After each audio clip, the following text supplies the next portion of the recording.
नमस्कार, मी नम्रता वागळे. माझा विशेषमध्ये आपल्या सगळ्यांचं स्वागत.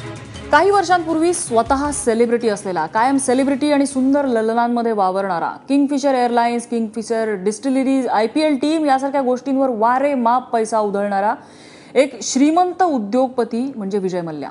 ब्रिटिशांच्या ताब्यातली टिपू सुलतानची तलवार आणि गांधीजींचा चष्मा त्याने आपल्या देशात परत आणला त्या लिलावात. त्यामुळे त्याच्यानंतर तर विजय मल्ल्या म्हणजे कोण, देशभक्त अशीच सगळीकडे प्रसिद्धी झालेली होती. पण दिवस फिरले आणि मल्ल्याच्या या उधळपट्टीमागचं सत्य बाहेर आलं आणि या सत्याचा आकडा पाहून सगळ्यांचेच डोळे विस्फारलेले होते. 9,000 कोटी, 9 वर 10 शून्य.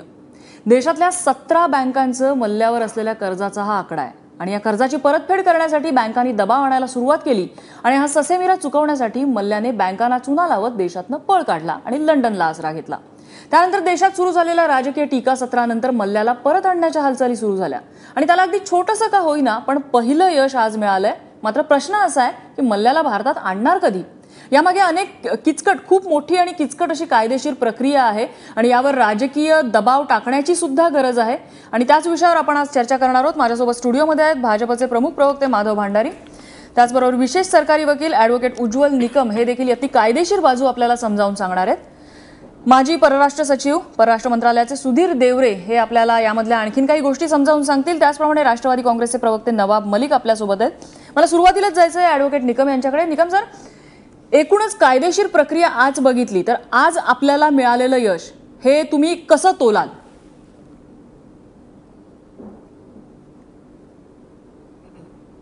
नम्रता, स्पष्ट सांगायचं म्हणजे मी याला यश असं म्हणणार नाही, परंतु गुन्हेगार हस्तांतर कायद्याच्या प्रक्रियेतील हे पहिलं पाऊल आहे. कारण या संदर्भात गुलशन कुमार खून खटल्यात मी लंडनला नदीम सैफी याच्या हस्तांतराच्या संदर्भात बऱ्याच वेळा लंडनच्या कोर्टात गेलोय आणि त्यावेळेला माझं असं लक्षात आलं की गुन्हेगार हस्तांतर कायदा हा जरी 2 देशांमध्ये कायदा झाला असला तरी त्यातली जी प्रोसेस आहे ही अतिशय गुंतागुंतीची, किचकट आणि आरोपीला फायदेशीर अशी आहे. असं म्हटलं तरी काही वावगं होणार नाही असं माझं स्पष्ट मत आहे. पण तरी सुद्धा मी असं म्हणेल की आज विजय मल्ल्याला, की जो आतापर्यंत नाटकं करत होता, मी कुठलाही गुन्हा केला नाही, त्याला आपण पहिला धडा म्हणजे हस्तांतर कायद्याच्या प्रक्रियेला सुरुवात झाली आहे असंच मी मानेल. परंतु यश याला मी मानणार नाही, कारण तो फार मोठा टप्पा आहे आणि ते आपल्या चर्चेमध्ये मी आपल्याला सविस्तरपणे देखील सांगेन. ठीक आहे माधव भंडारी, यश याला मानता येणार नाही? यश याला मानता येणार नाही असं जेव्हा निकम साहेब म्हणाले, त्याचबरोबर त्यांनी याच्यामधलं जे आजच्या घटनेचं जे महत्व आहे तेही त्यांनी स्पष्ट केलेलं आहे. एका वाक्यात जर सांगायचं झालं तर कायद्याचे हात लांब असतात ही जी म्हण आपल्याकडे आहे त्या म्हणीचं प्रत्यंतर आज संपूर्ण देशाला आलेलं आहे. की गेल्या काही दिवसांमध्ये वातावरण असं केलं होतं आणि स्वतः मल्ल्या सुद्धा अशा टेचात वावरत होता की भारतातला कायदा माझं काहीच करू शकणार नाही, मी आता सुटलो, माझं झालं. पण त्याला हे दाखवून दिलं की भारतातल्या कायद्यानुसारच तुझ्यावर कारवाई होणार आहे. आणि इंग्लंड बरोबरचा करार, त्याचबरोबर स्वतः अरुण जेटली जेव्हा मध्यंतरी इंग्लंडमध्ये गेले होते तिथे त्यांनी हे स्पष्ट केलं की आम्हाला ह्या प्रकरणामध्ये तातडीने कारवाई पाहिजे आणि त्याला राजनैतिक महत्व आहे. त्यामुळे आजच्या घटनेचं महत्व 2 कारणांसाठी, एक तर कायद्याचे हात लांब असतात हे सिद्ध झालं आणि दुसऱ्या बाजूनी या इंग्लंड आणि भारत यांच्यामधले जे राजनैतिक मुत्सद्देगिरीचे संबंध आहेत त्याच्यामध्ये सुद्धा आपण हे स्पष्ट केलं की आपल्याला ही कारवाई करायची आणि त्या दृष्टीने आपल्याला इंग्लंडच्या सरकारने सहकार्य केलं. त्यांनी आपण दिलेल्या मागणीला ताबडतोब प्रतिसाद दिला आणि कारवाई सुरू केली. त्यामुळे एका अर्थाने यशाकडे टाकलेलं हे पहिलं पाऊल आहे एवढं आपल्याला नक्की म्हणता येईल. नवाब मलिक, UPA सरकारवरती या संदर्भात खूप टीका झाली होती, विशेषतः हा आकडा समोर आल्यानंतर, कारण ही कर्ज UPAच्या काळात दिली गेलेली आहेत अशा शब्दात ही टीका होती. आजची ही जी काय कारवाई, जे काय पहिलं पाऊल पडलेलं आहे, समाधानी आहात तुम्ही?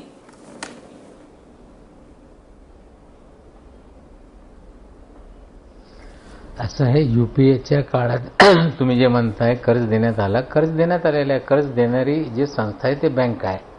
बँकेची जबाबदारी असते कर्ज देत असताना त्याच्या कर्जाचा हमी आहे की नाही, परतफेड होणार की नाही, म्हणजे तो बँकेची यंत्रणा बघते. सरकार किंवा मंत्र्यांच्या बोलण्यावर कुठलीही बँक कर्ज देत नाही, हे पहिले मी खुलासा करू इच्छितो. आता मल्ल्या जेव्हा गेले तेव्हा निश्चित रूपाने प्रश्न निर्माण झाला की रेड कॉर्नर नोटीस आपण सुप्रीम कोर्टाने आदेश दिल्यानंतर इश्यू केली का नाही, एक मोठा प्रश्न होता. त्याच्यात कुठेतरी चूक झाली. ते रेड कॉर्नर नोटीस प्रसिद्ध करण्यात आली नाही होती, हे स्वीकार स्वतः या मोदी साहेबाच्या सरकारने केलेल्या. आता जे कारवाई सुरू झाली, उज्ज्वल निकम साहेब जे सांगताय यश नाही, तिकडे कोर्टामध्ये हे लढा बरेचसे दिवस चालणार आहे. आणि शेवटी जेव्हा नदीमच्या केसमध्ये याच प्रकारे कारवाई सुरू झाली, पण आजपर्यंत नदीमला या गुलशन कुमार केसमध्ये ज्यांनी हत्या केली होती त्यांना या देशामध्ये आणता आलंच नाही. आणि त्यासाठीच कुठेतरी जे कोणी फरारी लोक असताय UK जाऊन शरणार्थी होत आहे, तिकडचे कायदे त्यांना कुठेतरी मदत करणारे असते, त्यामुळे लोक लंडनमध्ये जात आहे. आता कारवाई सुरू झालेली आहे, पण इतका सोपा नाही. आम्हाला असं वाटते जर सरकार सांगताय की त्यांची इच्छा आहे, त्यांची ताकद आहे, मोदी साहेब मोठे जगातले नेते आहे, आम्हाला अपेक्षा आहे आज नाही उद्या लवकरात लवकर यांनी आणावा आणि 9,000 कोटी रुपये वसूल करावे.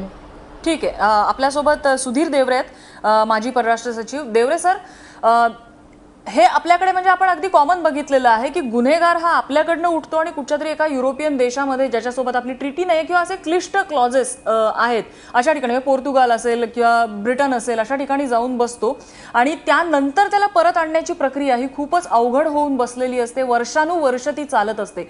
परराष्ट्र मंत्रालयाची यामधली भूमिका ही कशी असते आणि किती महत्वाची असते? असं परराष्ट्र मंत्रालयच इतर देशाबरोबर बोलणी करून अशा प्रकारची ज्याला एक्स्ट्रॅडिशन ट्रीटी म्हणतात, हे हस्तांतर असा जो करार आहे असा तयार करतात. सगळ्याच देशांबरोबर असे आपले हस्तांतर करार आहेत असं नाही, परंतु इंग्लंड बरोबर आहे आणि हा महत्वाचा देश आहे, त्यामुळे हा करार त्यांच्याबरोबर आहे. त्याच्यातनं अशा आपल्याला आजची जशी मोठी घटना आहे तशा घटनेचा ह्याच्यातनं फायदा घेता येतो. तर आज आपल्या सीबीआयनी जी चांगली केस तयार केली त्याच्यामधनं स्कॉटलंड यार्डने याला पकडलं, ही एका दृष्टीने फार महत्वाची घटना आहे. कारण जवळजवळ वर्ष झालं होतं तेव्हापासून हा मनुष्य तिथे इंग्लंडमध्ये राहत होता आणि अत्यंत बेदरकारपणे की मला काही तुम्ही करू शकणार नाहीत अशा प्रकारची त्यांनी एक भूमिका अंगीकारलेली होती. तर त्याला एक झटका नक्कीच मिळालेला आहे. ह्याच्यामध्ये भारताने सुद्धा राजनैतिक पुष्कळ पुढाकार घेतला. जसे आता आपले अर्थमंत्री गेले होते इंग्लंडला, त्यांनी तिथे विषय काढला. त्याच्यानंतर सतत मला वाटते आपल्या राजदूतावासाकडनं सुद्धा याच्यावरती बोलणी होतच असणार. मला असं वाटतं की इंग्लंडला सुद्धा ह्याच्यामध्ये एक प्रकारचा असा जो त्यांनी आज निर्णय घेतलेला आहे त्याच्यामध्ये भारताला मुद्दामून सहकार्य द्यायचं आहे. कारण पोस्ट ब्रेक्सिट काळामध्ये इंग्लंडला भारताबरोबर अधिक संबंध वाढवायची अगदी स्पष्टपणे इच्छा आहे. आणि अमेरिकेची सध्याची जे काय धोरणं आहेत त्याच्यामध्ये भारत हे आता अनेक ठिकाणी आपले संबंध कसे डायव्हर्सिफाय करता येईल याकडे बघेल. त्यात इंग्लंड हा देश महत्वाचा आहे. त्यामुळे इंग्लंडने आता ही प्रकारची अशी हुशार अशी डिप्लोमॅटिक मूव्ह केलेली आहे. आपल्या ह्याला तो त्यांचा रिस्पॉन्स आहे असं मी म्हणेन. आता ह्याच्यानंतरची मात्र क्रिया जसं आधी म्हटलं त्याप्रमाणे ही खूप क्लिष्ट आहे, खूप प्रदीर्घ असते. कारण काय आहे की या एक्स्ट्रॅडिशनमध्ये एक ज्या देशातून एक्स्ट्रॅडिशन करायचं असतं त्या देशांची म्हणजे केवळ इंग्लंडच नाही इतर देशांची सुद्धा अशी भूमिका असते की तो जो गुन्हेगार आहे त्याला पूर्णपणे हे मिळायला पाहिजे, त्याला आपली स्वतःची केस मांडायला मुभा मिळावी. कुठल्याही राजकीय ग्राउंडवरती त्याला एक्स्ट्रॅडिट करू नये. आता या केसमध्ये राजकीय असा काही इश्यू नाहीच आहे. हा सगळा ह्या माणसाने तर मनी लॉन्ड्रिंग आणि फ्रॉड आणि असंच आहे, त्यामुळे ती अडचण येऊ नये.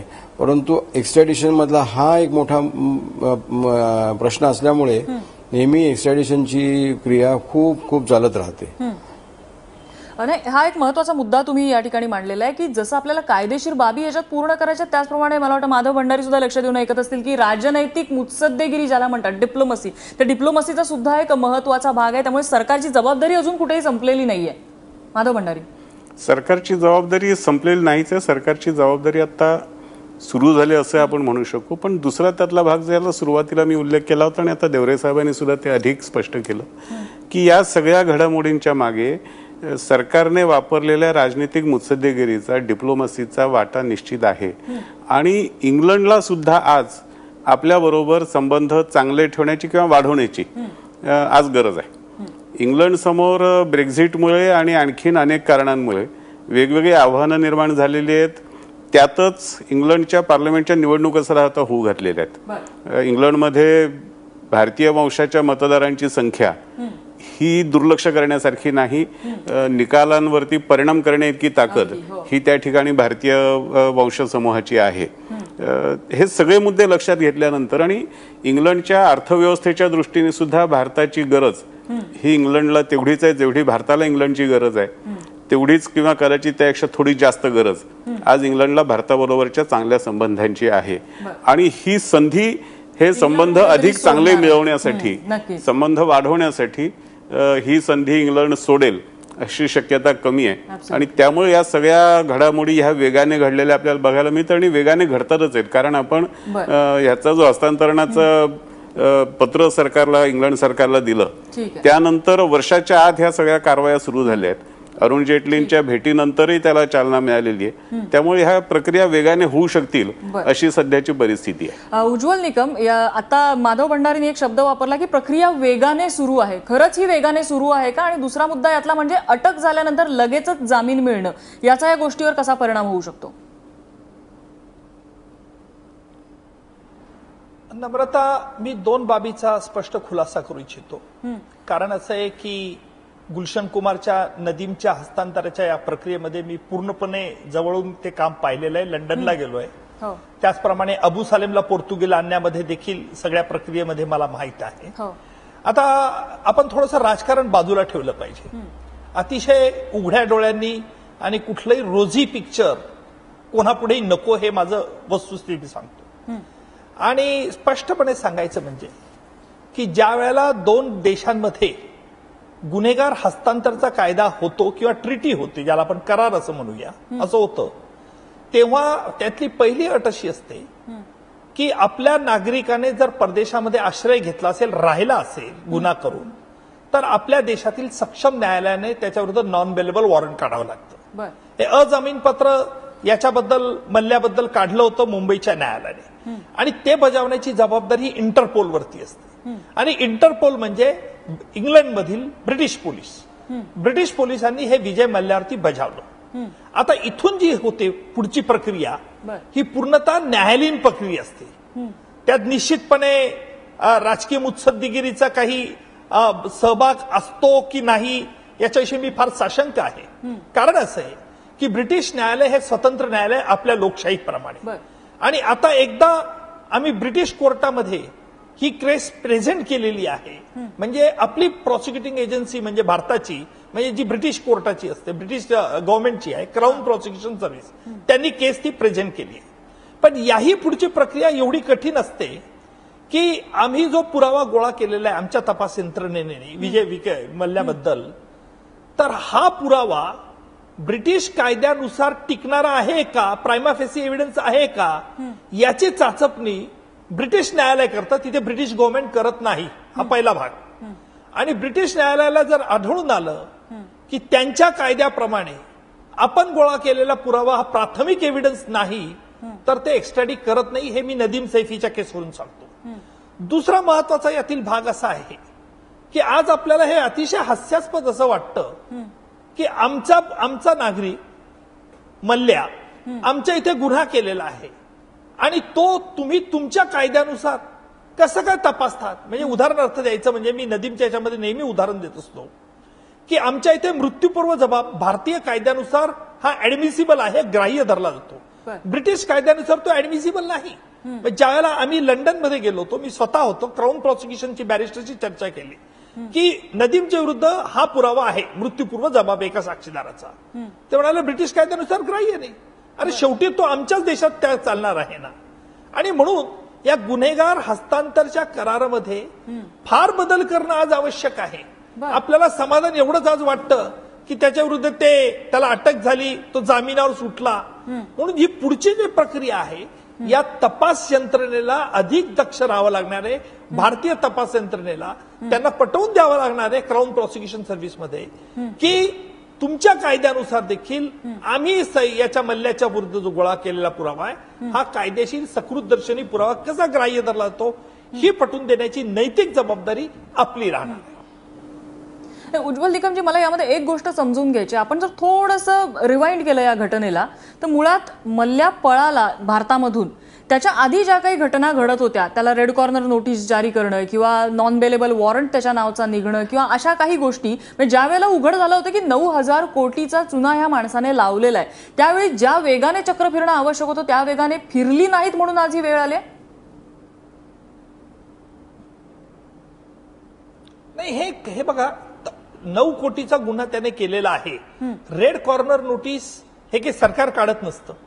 रेड कॉर्नर नोटीस हे न्यायालयाला अगोदर नॉन बेलेबल वॉरंट काढावं लागतं आणि त्या नॉन बेलेबल वॉरंटच्या आधारावरती इंटरपोल, भारतातलं इंटरपोल म्हणजे सीबीआय ती रेड कॉर्नर नोटीस म्हणजे थ्रू कोर्टाच्या मार्फत काढत असते.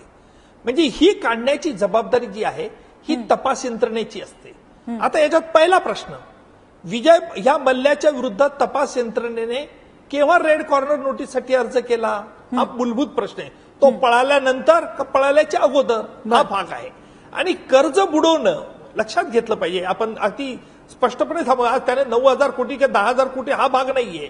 बँकांचं कर्ज बुडवणं हा फौजदारी कायद्यामध्ये कशा प्रकारचा गुन्हा होऊ शकतो हे देखील शिकलं. मनी लॉन्ड्रिंग असेल आणि मनी लॉन्ड्रिंगचा गुन्हा हा ब्रिटिश कायद्यानुसार आहे का, या सगळ्या गोष्टी अतिशय बारकाईने बघाव्या लागणार आहे. हे येणाऱ्या भविष्य काळामध्ये आम्ही इंग्लंड बरोबर किती चांगले संबंध वाढवले याला ब्रिटिश न्यायालयाच्या मध्ये काही आधार नाहीये. फक्त सरकारकडे काय आधार असतो की सरकार डिपोर्ट करू शकतं, म्हणजे एखाद्याची हकालपट्टी, अर्थात तो सरकारचा अधिकार आहे, त्याच्यावरती राजकीय मुत्सद्देगिरी होऊ शकते.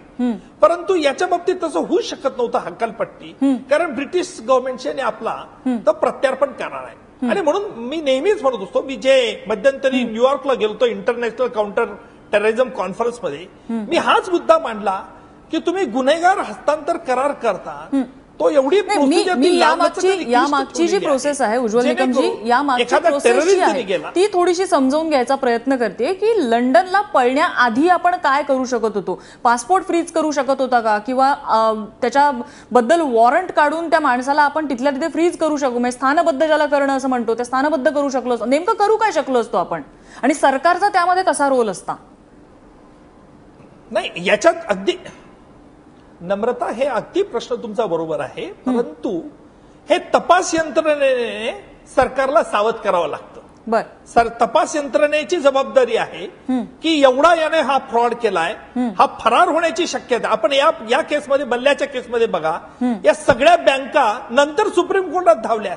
ज्यांची कर्ज बुडवली होती त्या बँकांना उशिरा का शानपण आला हा मूलभूत प्रश्न आहे. आणि तो फरार झाल्यानंतर मग बँकांनी ठणाणा सुरुवात केली. सरकारला आपल्याला याच्यात दोषी धरता येत नाही.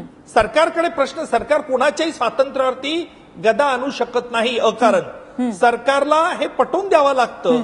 आणि ते काम मूलभूत, ज्यांच्या पैसे फ्रॉड झाले आहेत, ज्या बँका, या बँकांचे मोठमोठे लिगल ऍडवायझर असतात, सॉलिसिटर्स असतात, त्यांनी हे लक्षात घेतलं नाही का हा मूलभूत प्रश्न आहे. मग पोलीस तपास यंत्रणा असेल किंवा ते ईडी असेल, इकॉनॉमिक ऑफेन्सेस विंग असतील, किंवा तुमचं सेबी असेल, या सेबीने त्याला करता त्याचा पासपोर्ट रद्द करावा म्हणून असा अर्ज केला होता का. त्यांनी सुप्रीम कोर्टात ते उशिरा गेले, खालच्या त्या न्यायालयात गेले होते का, हा पळून जाण्याची शक्यता आहे. ही शक्यता त्यांना आजमावता आली नाही का. सगळे हे गाफील राहिले आणि त्याच्यामुळे त्याला मल्ल्याला फायदा घेता आला. आणि दुसरी गोष्ट, मल्ल्याजवळ ब्रिटिश नागरिकत्व आहे, ब्रिटिशमध्ये स्थावर मिळकत आहे. आणि म्हणून मल्ल्या काय म्हणतो आज की मी जरी 9,000 कोटीचा फ्रॉड हा आरोप माझा खोटा आहे, मी काही ब्रिटनमधून पळून जाणार नाही, माझी स्थावर मिळकत आहे, मी नागरिक आहे. आणि या आधारावर त्याला सशर्त जामीन मिळाला असण्याची शक्यता आहे.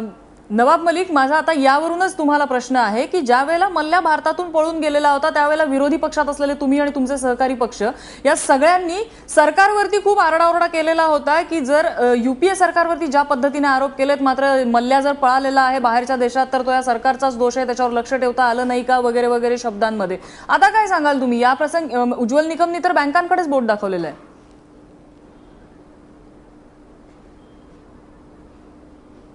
असं आहे, निकम साहेब सरकारी वकील आहे. सरकारच्या विरोधात बोलण्याची त्यांची म्हणजे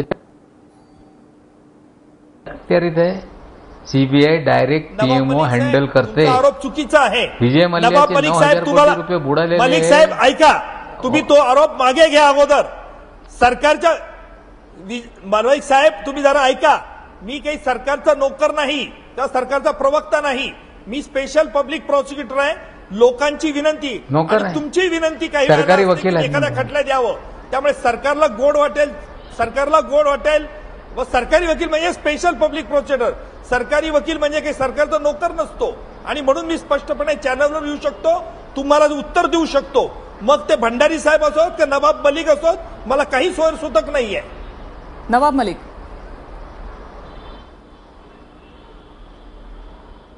नाही, तुम्ही कायदे तज्ञ असताना सीबीआयच्या कंट्रोल कोणाकडे आहे? असं म्हणा, सीबीआयच्या कंट्रोल कोणाकडे आहे सांगा ना निकम साहेब. सीबीआयचा कंट्रोलचा संबंध नाही, ती तपास कोणाकडे सीबीआयचा कंट्रोल? ऐकून घ्या, स्वायत्त संस्था आहे, सरकारकडे कंट्रोल नाही, कुणाकडे? अरे तुम्ही सीबीआयचे वकील असताना किती केसेस लढले? दिल्ली पोलीस एस्टॅब्लिशमेंट आहे साहेब. मी हा मुंबई बॉम्बस्फोट घेतला सीबीआयचं चालवली आहे. तुम्ही काय सांगतात मला? संस्था आहे म्हणजे या देशात जरा निकम साहेब ऐका ना, सीबीआय वर प्राईम मिनिस्टर कार्यालय डायरेक्ट कंट्रोल ठेवतं. ऐकतो बोला. रिपोर्टिंग त्यांना तिकडेच करावं लागतंय. सीबीआय जर याच्यात तपास यंत्रणा त्यांच्याकडे असताना त्यांनी कुठेतरी दिरंगाई केली. त्यांनी या देशातून पळून जाण्यामध्ये जे रेड कॉर्नर नोटीस वेळेत काढायचा होता ते काढला नाही. पार्लमेंटमध्ये याच्यावर डिबेट झालेला आहे, दिवसभर चर्चा झाली. तेव्हा पण उत्तर देत असताना परराष्ट्रमंत्र्यांनी या बाबतीत कबुली दिली होती. कुठेतरी सेफ पॅसेज निर्माण करण्यात आला. ब्रिटिश कायद्याअंतर्गत आता इतका सोपा नाहीये. तिकडे न्यायालय म्हणजे मुरब्बीपणे किंवा सरकारच्या दबाव जसं उज्ज्वल निकम साहेब सांगतायत तिथे चालत नाही. यूकेच्या लॉ अंतर्गत केसेस चालणार आहे आणि आमची ते अपेक्षाच आहे की मोदी साहेबांची ताकद, बरोबर, त्यांचा दबाव, तिकडे होणारी निवडणूक ज्या पद्धतीने भंडारी साहेब सांगताय त्याच्या कुठेतरी इफेक्ट होईल आणि विजय मल्ल्या या देशात येईल. जर आला नाही तर कुठेतरी सरकारची इच्छा नाही हे स्पष्ट आहे. ठीक आहे. नवाब मलिकांनी एक महत्वाचा आरोप केलेला आहे, आपल्याला त्याचं उत्तर घ्यायचं आहे माधव भंडारींकडून की एक कुठेतरी सेफ पॅसेज तयार करण्यात आलेला थेट आरोप आहे हा सरकारवरती. एक छोटासा ब्रेक घेणार आहोत. ब्रेक नंतर माधव भंडारींकडून या आरोपासंदर्भात त्यांचं उत्तर घ्यायचं आहे. छोटासा ब्रेक, लगेचच परत होतं.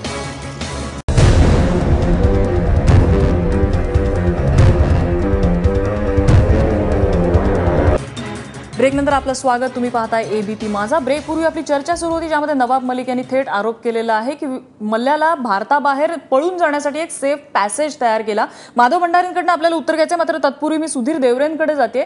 हा एक आरोप आहे, टेक्निकली हे शक्य आहे का? आणि दुसरी गोष्ट म्हणजे मल्ल्याचा पासपोर्ट फ्रीज करणं किंवा इतर सर्व उपाय होते जे का करण्यात आले नाहीत किंवा त्यात दिरंगाई झाली आहे का? टेक्निकल गोष्ट तुमच्याकडून समजून घ्यायची आहे. मल्ल्याचा पासपोर्ट तिथे रद्द केला असं मी वाचलेलं आहे की मल्ल्याला भारतीय पासपोर्ट ठेवता आला नाही. भारतातून पळून गेल्यानंतर तो रद्द करण्यात आलेला होता. पळून जायच्या आधी आपण तो पासपोर्ट फ्रीज करू शकत नव्हतो का? तो म्हणजे खरा करता आला असता, परंतु त्याच्या आधी त्याच्यावरती केस काही मला वाटते अशी प्रूव्ह झाली नव्हती, त्यामुळे तो पासपोर्ट रद्द करता आला नाही. पण तो जेव्हा पळून गेला तेव्हा त्याचा पासपोर्ट साहजिकच रद्द करणं आवश्यक होतं आणि तो केला. आणि मग इंग्लंडमध्ये मल्ल्याला फक्त आसपासच्या ह्याच्यामध्ये फक्त फिरायला मुभा होती असंही आता त्याच्यामध्ये ऐकू येते. आज त्याचा त्याला ताबडतोब जो जामीन देण्यात आला एक तासाभरामध्ये, त्याची मात्र पुन्हा चांगली शहानिशा करायला पाहिजे किंवा ते कोणत्या मुद्द्यावरून हा जामीन देण्यात आला. कारण अशा केसमध्ये असा ताबडतोब जामीन देत नाहीत. काही महिने तरी त्याला तिथे तुरुंगामध्ये ठेवून मग जामीन देतात. तर हा एक त्याला तडकाफडकी असा काय जामीन देण्यात आला. दुसरी गोष्ट अशी आहे की आता ह्याच्यानंतर आधी म्हटल्याप्रमाणे सगळी केस ब्रिटिश कोर्ट, त्याच्या आधी ते क्राऊन प्रॉसिक्युटर ह्याच्यातनं होईल. फक्त ह्याच्यामध्ये इंडियन हायकमिशनरला म्हणजे सरकारला सुद्धा असा रोल असतो. कारण आता ही आपली सीबीआय त्याचे ठीक आहे देवरे सर, तुमचा मुद्दा लक्षात आलेला आहे. मात्र तुमचा मुद्दा ऍडव्होकेट निकमना पटत नाहीये. ऍडव्होकेट निकम, अच्छा, तर त्यामुळे ह्याच्यानंतर सुद्धा इंडियन हायकमिशन कोणाचाही पासपोर्ट इमिजिएट रद्द का पासपोर्ट कोणाचाही इमिजिएट असा रद्द करता येत नाही. परंतु एक मात्र गोष्ट आहे की जी इन्व्हेस्टिगेटिव्ह एजन्सी आहे त्यांनी लुकआउट नोटीस काढणं जरुरीचं होतं. दुसरा, देवरे साहेबांनी जो प्रश्न उपस्थित केला आहे की त्याला जामीन कसा मिळाला, असा संशय व्यक्त करण्यात काही अर्थ नाहीये. ही ब्रिटिश कोर्टाची ही पद्धत आहे. ज्यांना माहिती आहे ते याबद्दल अधिक भाष्य करू शकतात. कारण असं आहे की एकदा आरोपीला सांगितलं की तुझ्या विरुद्ध अशी अशी केस दाखल झाली ब्रिटिश कोर्टात, तर ब्रिटिश कोर्ट त्याच्याकडनं बॉन्ड घेतं आणि त्याची त्या हत्तीवरती मुक्तता करता की तुला ब्रिटन हे सोडता येणार नाही जोपर्यंत एकदा खटलाय. म्हणजे आज त्याला अरेस्ट होणं, जामीन होणं ही आपली प्राथमिकता ही सुरुवात आहे. आणि म्हणून यामध्ये या एक्स्ट्रॅडिशन प्रोसेसमध्ये जामीन मिळणं हे फार अगदी ओघाने आलेलं असतं. यात विशेष अवघड काही नाही. नदीमलाही मिळालं तर अटक झाली, ते लगेच जामीन मिळाला होता. ठीक आहे. फक्त याच्यात एवढंच आहे की आम्हाला अधिक काय काळजी घेता आली असती, हा महत्वाचा भाग आहे. उज्ज्वल निकम, मी येते तुमच्याकडे त्या मुद्द्यावर. माधव भंडारी, नवाब मलिकांनी थेट आरोप केलेला आहे की हा सेफ पॅसेज तयार करण्यात आलेला होता. कुठेतरी राजकीय इन्फ्लुएन्स त्यावरती होता असा आरोप यामध्ये दिसतोय. नवाब मलिक साहेबांनी असा आरोप करणं स्वाभाविक आहे. कारण ते ज्या पक्षाचं प्रतिनिधित्व करतात आणि 15-20 वर्ष त्यांनी या देशामध्ये जेव्हा राज्य केलं तेव्हा ज्याचा उल्लेख पुन्हा पुन्हा इथे येतो तो नदीम श्रवण असेल, अबू सालेम असेल, दाऊद इब्राहिम असेल, अशी माणसं बरोबर ह्या देशातून सुरक्षितपणे पळून गेली, कुठे ना कुठे जाऊन लपून राहिली.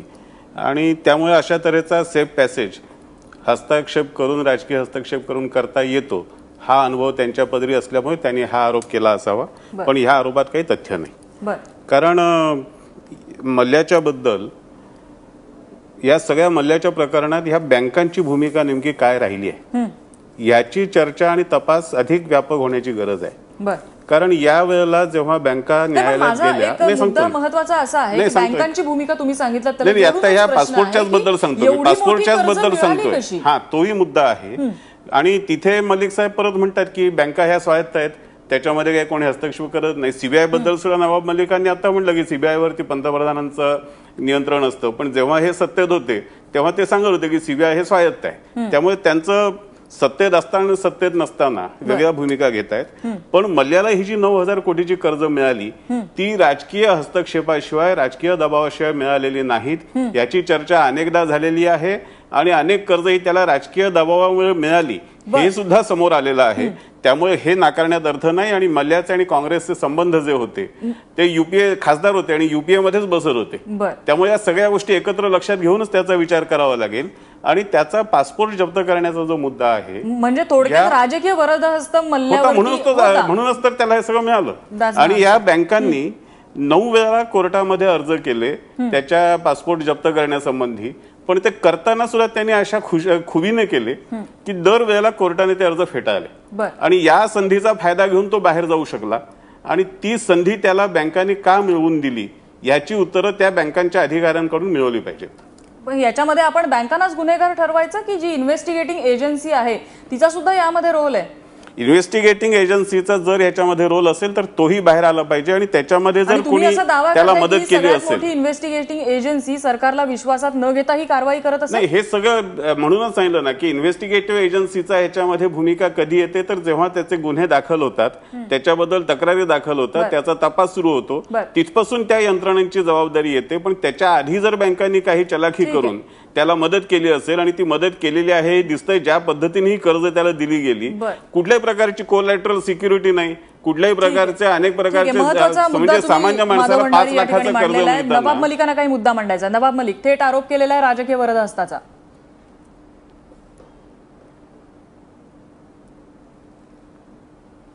ऐसा भंडारी साहेब, सेफ पॅसेज म्हणजे लुकआउट नोटीस काढण्यामध्ये दिरंगाई झाली. सरकारतर्फे पार्लमेंटच्या दोन्ही सदनामध्ये स्वीकार करण्यात आलेला आहे. म्हणजे सेफ पॅसेज जेव्हा आम्ही बोलतो, या पार्लमेंटमध्ये चर्चा होत असताना कुठेतरी लुकआउट नोटीस वेळेवर सीबीआयनी काढलं नाही हे सरकारने स्वीकारलेलं आहे. मी काय असंच बोलत नाही. यावर राज्यसभेमध्ये लोकसभेमध्ये चर्चा करत असताना ती दिरंगाई झाली हे सरकारने मान्य केलेलं आहे. त्यामुळे सेफ पॅसेज ठीक आहे. नवाब मलिक, तुमचा मुद्दा लक्षात आलेला आहे. माझी खरं तर वेळ संपत आलेली आहे. मला अगदी शेवटचा मुद्दा घेऊन उज्ज्वल निकम यांच्याकडे जायचंय. अगदी थोडक्यात मला सांगा की ही केस आता बळकट करण्यासाठी आपल्याला काय काळजी घ्यावी लागेल?